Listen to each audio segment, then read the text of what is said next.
1983లో తుమ్మల నాగేశ్వరరావు గారు సజీవ సాక్షి.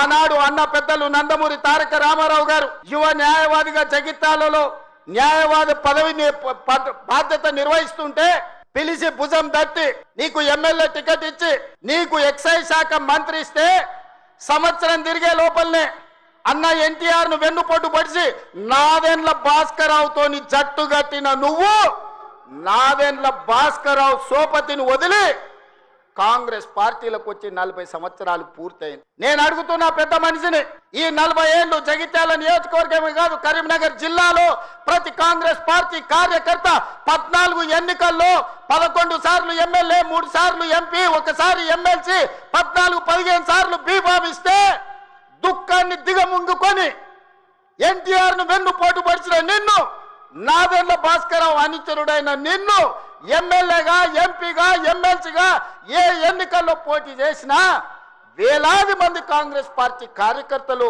నిన్ను భుజాల మీద మోసిన మాట నిజం కాదా? 2014 నుంచి ఏదైతుందో 23 దాకా పదవి లేకుండా ఎన్నడూ పదవి కాదు. శాసన మండలి సభ్యత్వం కూడా ఏదైతుందో రాజకీయాలకు అతీతంగా నాకు అవకాశం వచ్చింది. నాకు నిజంగానే పదవే కావాలని కోరుకున్నట్టయితే ఇప్పుడే చెప్పాను నేను, నాకు పార్టీ ప్రేమ చట్టం కూడా అడ్డు లేకుండా 2019లో నీ ఏకైక శాసన మండలి సభ్యులు కాబట్టి పదవి కాదు, వాళ్ళకి పదవి వస్తుంది. ఇక్కడ పదవుల కోసం వెంపర్లాడేది రేవంత్ రెడ్డి. ఆయన ఏం నరేంద్ర రెడ్డి ఏం సేవ చేసిందే కాంగ్రెస్ పార్టీకి.